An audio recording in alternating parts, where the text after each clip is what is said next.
गाड़ी भी आएगी ना। बालकिशन जी, पीछे आयो, पीछे पीछे पीछे। अरे सर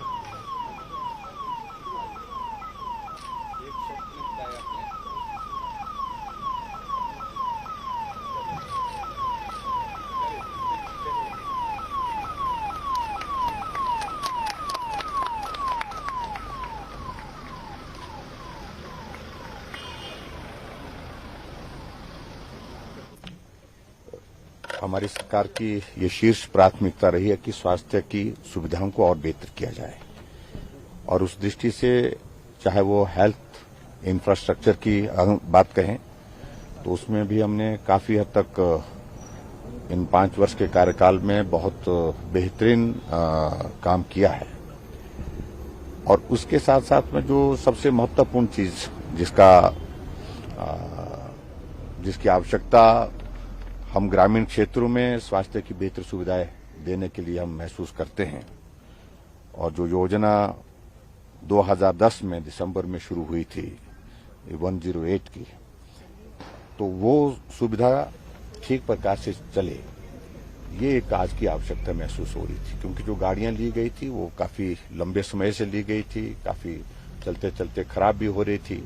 तो इसलिए मुझे इस बात की खुशी है कि आज हमने 30 नई एम्बुलेंसेज जो है यहां से रवाना की हैं, और उस तरह से अब कुल मिलाकर के इसकी जो संख्या जो है हमारे हिमाचल प्रदेश में 248 टोटल इसकी संख्या बन गई है। और इसमें ये भी मैं कहना चाहूंगा कि इन 248 एम्बुलेंस में से 35 ऐसी एम्बुलेंसेज हैं जो एडवांस लाइफ सपोर्ट सिस्टम के साथ हैं। और उसी तरह से इस बात को अगर हम देखें कि हमने लगातार ये प्रयास किया है कि ये एम्बुलेंसेज समय समय पर हम उपलब्ध कराते रहें, और बेहतर स्वास्थ्य सुविधा देने के लिए हम बेहतर काम करते रहें। 2019 में हमने 46 दी थी, और 2020 में हमने 100 एम्बुलेंसेज इस प्रकार से हिमाचल प्रदेश में अलग अलग स्थानों पर दी थी, और 2022 में 50 एम्बुलेंसेज हमने प्रदान की थी, और इस प्रकार से 196 टोटल एम्बुलेंसेज लोगों को जो है वो समर्पित की गई है। और जिसमें से मुझे इस बात को लेकर के भी प्रसन्नता है कि अब की बार बजट स्पीच में हमने खासतौर से एक और ज्यादा एक इनिशिएटिव लिया है। वो इनिशिएटिव ये लिया है कि हिमाचल प्रदेश में ग्रामीण क्षेत्रों में स्वास्थ्य की सुविधाएं घर द्वार पर हम दे सकें। उस तरह से मुख्यमंत्री मोबाइल क्लिनिक जो है वो शुरुआत की है। उसमें से हमने 10 एम्बुलेंसेज अभी उपलब्ध करवा दी हैं पिछले दिनों में, और वो अपनी सेवाएं दे रही हैं, जिसमें एक डॉक्टर के साथ साथ में फार्मासिस्ट इसमें।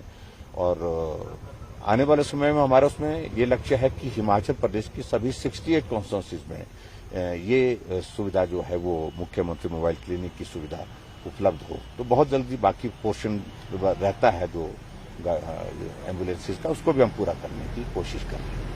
सर, भारत जोड़ो यात्रा कांग्रेस नेता राहुल गांधी आज से कन्याकुमारी से शुरू कर रहे हैं, क्या कहना है?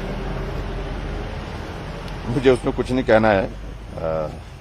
पहले तो उसमें यही मुझे लगता है कि भारत जोड़ो से तो बेहतर ये होगा कि कांग्रेस जोड़ो इस यात्रा को यही नाम देना चाहिए। कांग्रेस बिखर गई है पूरे देश भर में, और ये स्थिति जो हम कांग्रेस पार्टी की आज देख रहे हैं कि शायद कांग्रेस के इतिहास में ये सबसे खराब दौर चल रहा है। तो ये जोड़ने की बातें भारत की जो कही जा रही हैं, तो इससे बेहतर है कि वो कांग्रेस को जोड़ने का ही काम करें। भारत जुड़ा हुआ है, मजबूती के साथ जुड़ा हुआ है, मजबूत नेतृत्व के साथ जुड़ा हुआ है। लगातार भारत आगे बढ़ रहा है, और भारत को आगे बढ़ाने के लिए हम सब लोगों को आदरणीय प्रधानमंत्री नरेंद्र भाई मोदी जी के साथ खड़े होकर के उनको ताकत देनी है, उनको मजबूती देनी है। उस काम के लिए हम कर रहे हैं। सर, चंबी महामारी के चलते कई पशुओं के क्या चीज लंपी वायरस की बात, इसके सिलसिले में अभी हमारी बहुत विस्तार से बातचीत कैबिनेट की बैठक में भी हुई है, और ये दुर्भाग्यपूर्ण है कि इस वायरस की चपेट में बहुत बड़ी संख्या में हमारे पशुधन आया है, और बहुत की मृत्यु भी हुई, लेकिन बहुत का उपचार भी हुआ है। और जो भी इसमें जो आवश्यक कार्रवाई करने की दृष्टि से एनिमल हस्बेंड्री डिपार्टमेंट को दे दी गई है। और इसमें वैक्सीन लगाने के लिए भी प्रावधान, उसको भी हमने कहा कि उसको युद्ध स्तर पर शुरू किया जाए, जिसमें क्योंकि 5 किलोमीटर के रेडियस में जब इस तरह का वायरस आ जाता है तो संभावना इसकी फैलने की बढ़ती है। तो ऐसे में कहा गया कि उस एरिया में हम कोशिश करें कि हम समय पर वहां पर वैक्सीन उपलब्ध कराएं, वैक्सीन लगाएं। और जहां अगर ये इन्फेक्शन आ ही गया है, अगर वायरस आ गया है, तो अगर संक्रमित हो गए हैं पशु, तो उनके ट्रीटमेंट के लिए जो बेस्ट पॉसिबल जो चीजें जो करने की हैं उनको करने के लिए क्या मुआवजे के भी प्रदेश सरकार सारी चीजों को लेकर के विचार करते हैं। Thank you.